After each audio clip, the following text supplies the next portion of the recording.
सभी भक्तों को श्री शिवाय नमस्तुभ्यम हर हर महादेव ओम नमः शिवाय जय महाकाल। तो आज मैं आपको बताने वाला हूँ सावन में किए जाने वाले 5 विशेष उपाय। एक उपाय तो इसमें बिल्कुल नया उपाय है और बाकी 5 विशेष उपाय जो आपको इस सावन के महीने में करने हैं पुत्र प्राप्ति और संतान प्राप्ति के लिए। जो माताएं बहनें पांचों उपाय कर सके अच्छा है, नहीं कर सके कोई बात नहीं। 5 में से कोई एक नियम ही धारण कर लेना जरूरी नहीं है। पांचों उपाय बिल्कुल सरल है, 5 में से कोई 3 भी आप धारण कर सकते हो। तो सबसे पहले जो उपाय है वो सबसे कारगर उपाय ही बताने वाला हूं आपको, जो कि है सफेद आंकड़े की जड़ वाला उपाय संतान प्राप्ति और वंश की वृद्धि के लिए। तो कैसे करना है आपको ये वाला उपाय?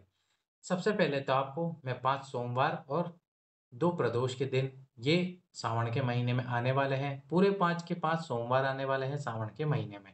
तो इस सावन के महीने में 5 सोमवार और 2 प्रदोष, या तो आप ये 5 सोमवार में से किसी एक दिन इस जड़ को बांध लो, यदि आपका रजस्वला वाला धर्म 5 सोमवार के आसपास है। यदि नहीं है, प्रदोष के आसपास है, तो प्रदोष के दिन बांधना। यदि प्रदोष के आसपास भी नहीं है, तो आपका सावन के महीने में जब भी रजस वाला धर्म हो और जिस दिन आखिरी दिन हो, फिर वो 7वां दिन, 8वां दिन, तीसरा दिन, चौथा दिन, 5वां दिन, जो भी दिन आपका रजस वाला धर्म पूर्ण होता है। इतने वर्षों में आप स्वयं जानते होंगे कि आपका रजस वाला धर्म कब पूर्ण होता है और आप कब मंदिर जा सकते हैं, किस दिन मंदिर जा सकते हैं। तो बस उसी दिन आपको मंदिर जाना है शिव जी के सम्मुख में। वीडियो को लाइक करके चैनल सब्सक्राइब करके वीडियो अधिक से अधिक लोगों के पास शेयर जरूर करना। तो फिर उस दिन आपको मंदिर जाना है। 1 दिन या 2 दिन पहले सफेद आंकड़े की जड़ को लेकर आए। अब कुछ माताएं बहनें बोलती हैं कि सफेद आंकड़े की जड़ हमको नहीं मिलती, या सफेद आंकड़े का पेड़ कैसा होता है। तो आप गूगल सर्च करके देखना, आपको सफेद आंकड़े की जड़ का पेड़ मिल जाएगा कि वो सफेद आंकड़े की जड़ का वृक्ष या पेड़ कैसा होता है, उसमें सफेद कलर के फूल आते हैं। इसके बाद में और एक आंकड़ा होता है जिसमें गुलाबी यानी पिंक कलर के या पर्पल कलर के फूल आते हैं। उस वाले आंकड़े की जड़ नहीं लेनी, सफेद वाले आंकड़े की जड़ लेनी है। एक और बात, सफेद आंकड़े की जड़ में गणेश जी का निवास स्थान होता है। ये बात गुरुजी पंडित प्रदीप जी मिश्रा ने बताई थी, लेकिन वो कब होता है? जब 21 वर्षों तक शमी और आंकड़े का वृक्ष एक ही स्थान पर लगे होते हैं। जो शमी का पेड़ होता है और जो आंकड़े का पेड़ होता है, यदि एक ही स्थान पर दोनों लगे हुए हैं, तो उस जो सफेद आंकड़े की जड़ है उसके अंदर गणेश जी का वास हो जाता है, लेकिन 21 वर्षों तक उनको साथ में होना होता है। तो इस ये बात आपको मैंने केवल एक जानकारी के तौर पर बता दी। तो आपको जड़ लेकर आनी है शिव जी के सम्मुख में, दक्षिण दिशा में या उत्तर दिशा में, जिस भी दिशा में से आप खड़े हो जाओ। मंदिर में जाकर 21 बार तुमरुकेश्वर महादेव का नाम लेते हुए और कृष्णेश्वर महादेव का नाम लेते हुए, दोनों महादेव का नाम लीजिए। केवल तुमरुकेश्वर महादेव का नाम लेंगे तो भी चलेगा, कृष्णेश्वर महादेव का नाम लेंगे तो भी चलेगा। लेकिन जब जड़ घुमाओ तब तो तुमरुकेश्वर महादेव का नाम लेना 21 बार, और जब जड़ बांध रहे हो तो तुमरुकेश्वर और कृष्णेश्वर महादेव दोनों का स्मरण जरूर करना। उस जड़ को अपनी कमर में बांध लेना। इसके बाद में प्रतिदिन एक पीपल का पत्ता समर्पित करना भगवान शंकर के शिवलिंग पर। प्रतिदिन एक पीपल का पत्ता समर्पित करना अवधूतेश्वर महादेव के नाम से। अवधूतेश्वर महादेव के नाम से प्रतिदिन एक पीपल का पत्ता समर्पित करो और उस पीपल के पत्ते को गाय के दूध में उबाल कर पी लीजिए। अब कुछ माताएं बहनें बोलती है कि भैया हमारे यहाँ पर गाय का दूध नहीं मिलता, हम क्या करें? तो यदि आपको ऑनलाइन गाय का दूध मिल सकता है तो आप वो ले आई, वो मंगवा लीजिए, लेकिन उसकी प्योरिटी की गारंटी नहीं होती किसी के भी पास में। तो इससे बेटर है जो आपके घर में दूध है, फिर वो भैंस का ही दूध क्यों ना हो, आप उस दूध में भी पीपल के पत्ते को उबाल कर पी सकते हैं। अवधूतेश्वर महादेव और तुमरुकेश्वर महादेव का नाम स्मरण जरूर रखें। यदि किसी वीडियो में आपने कुंदकेश्वर महादेव का नाम स्मरण सुन लिया हो अवधूतेश्वर की जगह, तो कोई बात नहीं। सारे महादेव एक ही हैं, सारे स्वरूप शिव जी के एक ही हैं। फिर अवधूत बोलो या कुंदकेश्वर बोलो, पर गुरुजी ने जो बताया है वो अवधूतेश्वर ही बताया है। ये मैं उनके लिए बोल रहा हूँ जिन्होंने उपाय कर लिया है और उनको ज्ञात हुआ कि अवधूत की जगह कुंदकेश्वर बोलना था। मैं उनके लिए बता रहा हूँ ये बात। तो इसके बाद में आपको पीपल का पत्ता समर्पित करके गाय के दूध या भैंस के दूध में उबालकर रात्रि को सोने से पहले पति और पत्नी दोनों को उस दूध के 2 भाग करने हैं, दोनों को एक-एक भाग पी लेना है और उसके बाद में आपको सोना है। तो ये हो गया पहला और दूसरा उपाय, जो कि है सफेद आंकड़े की जड़ और पीपल के पत्ते वाला उपाय। अब आपको 22 जुलाई सावन के प्रथम दिन से ही उपाय करना है, जो मैंने आपको पहले भी बताया। तुम्रुकेश्वर महादेव और कृष्णेश्वर महादेव, तुम्रुकेश्वर महादेव और कृष्णेश्वर महादेव के नाम से 2 कलश जल आपको शिव जी को समर्पित करने हैं प्रतिदिन। प्रतिदिन करने हैं दोनों कलशों को अपने हाथ में एक साथ पकड़ना है और शिव जी पर समर्पित करना है तुम्रुकेश्वर महादेव और कृष्णेश्वर महादेव के नाम से। दोनों कलश को अपने घर से भरकर लेके जाना है। यदि कलश ना हो तो एक कलश जल और एक कटोरी आप ले सकते हैं। दोनों से एक साथ जल समर्पित कीजिए। जल समर्पित करने के बाद में 2 बेलपत्र और समर्पित कीजिए भगवान शंकर के शिवलिंग पे। 2 बेलपत्र समर्पित कीजिए बाबा से प्रार्थना करते हुए। ये हो गया हमारा तीसरा उपाय, जो कि आप इस सावन के महीने में कर सकते हो। चौथा जो उपाय है वह एक दीपक प्रज्वलित करने वाला उपाय। अब ये एक दीपक आपको कहाँ पर प्रज्वलित करना है? ये एक दीप आपको प्रज्वलित करना है आपके पितरों के स्थान पर। अब आप बोलोगे भैया पितरों का स्थान कौन सा होता है? तो जहां पर आप आपके घर के पूर्वजों की पूजा करते हो, आपके घर में जहां पर पूर्वजों की पूजा करते हो, उस स्थान पर आपको वो दीप लंबी बाती का घी का प्रज्वलित करना है। आपके पितरों से प्रार्थना करनी है। शिव जी पितरों की आपके ऊपर शिव जी और आपके पितरों की आपके ऊपर कृपा होगी और आपको निश्चित रूप से संतान की प्राप्ति होगी, यदि आप 1 महीने तक दीप प्रज्वलित कर लेते हैं आपके पितरों के स्थान पर। अगला जो उपाय है वो मुझे लगता है कि अधिकतर लोग नहीं कर पाएंगे, ऐसा मेरा मानना है। ऐसा क्यों? क्योंकि अगला जो उपाय है वो है 5 व्रत, और वो 5 व्रत आप सभी बहुत अच्छे से जानते हैं, पशुपतिनाथ जी के व्रत। अब ये व्रत क्यों नहीं कर पाएंगे? उसके पीछे ये कारण है कि सभी लोग सावन के फास्ट या तो सोमवार के या पूरे सावन के व्रत करते हैं। पूरे सावन या सोमवार के व्रत जो लोग करते हैं, उनके लिए गुरुजी ने पहले ही कहा था कि आपको पशुपति व्रत सावन में फिर नहीं उठाना चाहिए। सावन में फिर पशुपति व्रत ना करते हुए आप सावन के व्रत करें और सावन के सोमवार या पूरा सावन जो भी आप व्रत करते हैं वो कीजिए। तो यदि आप सावन नहीं करते, सावन सोमवार नहीं करते, तो फिर आप जरूर से जरूर इस 22 जुलाई से पशुपति व्रत को उठाइए और 5 व्रत कोशिश कीजिए कि आपके 5 के 5 व्रत पूर्ण हो जाए।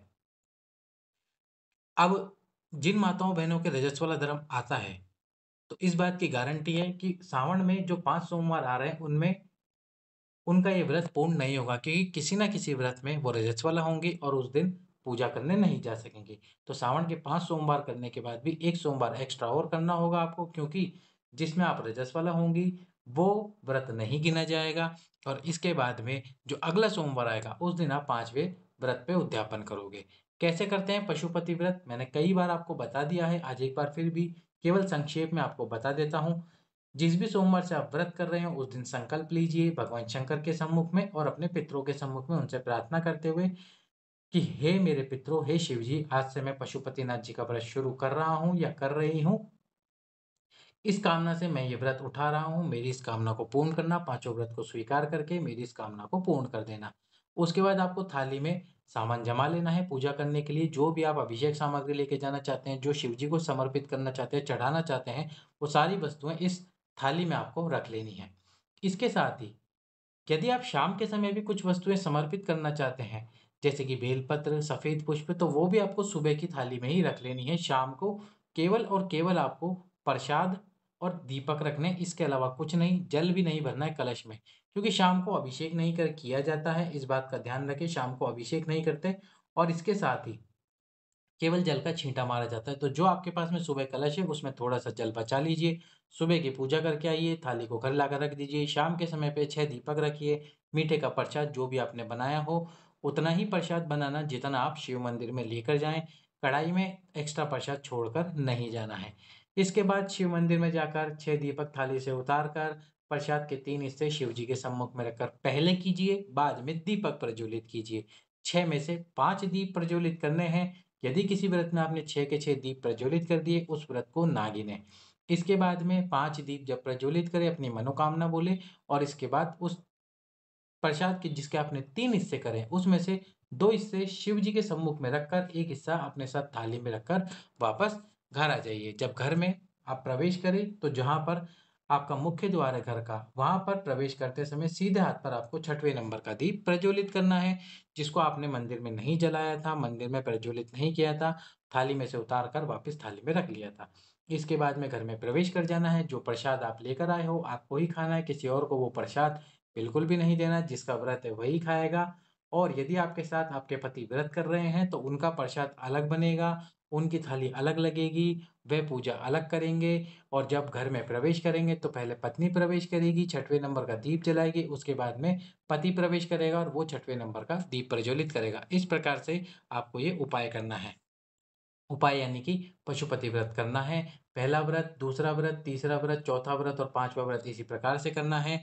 एक टाइम फलाहार करना है, एक टाइम भोजन करना है। जब भोजन करने बैठो तो पहले जो मंदिर से प्रसाद लेकर आए हो उसका सेवन करो। इसके बाद में आपको भोजन करना है। भोजन में क्या खाना है? जो आपके घर पर खाना बना हो वही खाना है। ऐसा कोई इसमें विशेष नहीं है कि आपको नमक नहीं खाना या कुछ नहीं खाना। केवल और केवल आपको सादा भोजन करना है। अब कुछ लोग पूछेंगे क्या यहाँ पर हम नॉनवेज खा सकते हैं? तो जिस दिन आपका व्रत हो उसके एक दिन पहले और एक दिन बाद तक तामसिक भोजन का तामसिक भोजन को ना करें। पांचवें और अंतिम व्रत में आपको वही उसी तरह से पूजा करनी है। जब पूजा पूर्ण हो जाए दीप प्रज्वलित कर दे और जो प्लेट है उसमें से एक प्रसाद का हिस्सा आप अपने पास में रख ले। फिर आपको 108 वस्तुएं कोई सी भी समर्पित करनी है, एक एक करके श्री शिवाय नमस्तुभ्यम बोलते हुए। अंतिम वस्तु पर आप चंदन अवश्य ही लगाएं ताकि आपको पूजा का पूर्ण फल प्राप्त हो। इन 108 वस्तुओं में सफेद पुष्प हो सकते हैं, बेलपत्र हो सकते हैं और बेल पुष्प की पंखुड़ियां हो सकती है, लौंग हो सकती है, इलायची हो सकती है, साथ में चने की दाल हो सकती है, अक्षत हो सकते हैं, मूंग हो सकते हैं, कुछ भी ले सकते हैं आप। यदि आप देखना चाहते हैं कि व्रत का उद्यापन कैसे करना है और व्रत की पांचों व्रत की पूजा कैसे करनी है तो आप हमारे चैनल पर प्लेलिस्ट में जाकर पशुपति व्रत की पांचों सोमवार की पूजा और उसका उद्यापन देख सकते हैं। इस प्रकार से आपको ये उद्यापन और पूजा करनी है। इसके साथ ही आपका ये पशुपति व्रत समाप्त होता है और आपकी मनोकामना पूर्ण होती है, ऐसा शिव जी ने कहा है। तो हो गया ये अगला उपाय पशुपति व्रत का। अब अंतिम उपाय जो मैं आपको इस वीडियो में बताने वाला हूं और वो अंतिम उपाय है एक दीपक। और ये दीपक आपको कहाँ प्रज्वलित करना है? ये दीपक आपको प्रज्वलित करना है तुलसी के क्यारे के पास। यदि आपके घर में तुलसी है और उसका क्यारा चौकोर है, क्यारा मतलब जिस भी गमले में या पॉट में वो तुलसी लगी हुई है, यदि ऊपर से देखने पर वो इस प्रकार चौकोर दिखता है तो आपको तुलसी के क्यारे के पास में एक दीप प्रज्वलित करना है प्रतिदिन। और ये जो दीप आप प्रज्वलित करोगे ये गोल बाती का करोगे संतान कामना करते हुए, जिसमें आपको घी डालना है दीपक में। और गाय का घी डालोगे तो बहुत ही अच्छा रहेगा। संतान कामना करते हुए गोल बाती का एक दीप प्रज्वलित करना है तुलसी के क्यारे के पास में। तो ये थे वो उपाय। अब जो माताएं बहनें घर से बाहर नहीं जा सकती, यदि अभी तक आपने वीडियो लाइक नहीं करा है, वीडियो लाइक करके चैनल सब्सक्राइब कर दीजिए, वीडियो को शेयर कर दीजिए। अभी यानी कि जो माता बहनें घर से बाहर नहीं जा सकती वो केवल दो उपाय, आपके पितरों के यहाँ पर दीप और एक तुलसी के क्यारे के पास दीप, ये कर सकते हैं। या फिर यदि वह बाहर शिव मंदिर नहीं जा सकती और वह चाहती हैं कि 2 कलश जल वाला उपाय वो घर पर करें, तो उसका भी मैं आपको बता ही देता हूँ कि घर पर कैसे करना है। आपको आपके घर में जैसे कि मान लेते हैं ये आपका घर है और ये आपका घर का मुख्य द्वार है। यहाँ पर आपने कलश रख रखे हैं और यहाँ से दोनों कलश भरे। आपके घर में शिव जी इस स्थान पर विराजमान है। तो यहाँ पर आपको कलश भरने, कलश भरकर आपको आपके मुख्य द्वार पर जाना है। मुख्य द्वार से बाहर जाकर दोनों कलश एक साथ हाथ में पकड़कर घर के अंदर प्रवेश करो। प्रवेश करके जहाँ आपके घर में शिव जी विराजमान है वहां पर उन दोनों कलश से तुम्रुकेश्वर महादेव और कृष्णेश्वर महादेव का नाम लेते हुए जल समर्पित कर दीजिए। 2 बेलपत्र समर्पित कीजिए। एक बेलपत्र अपने पति को खिलाइए, एक बेलपत्र स्वयं खाइए। इस प्रकार से 2 कलश जल वाला उपाय आप घर पर भी कर सकते हो। तो ये थे घर पर या फिर शिव मंदिर में किए जाने वाले 5 विशेष और महा उपाय। सभी भक्तों को श्री शिवाय नमस्तुभ्यम। हर हर महादेव।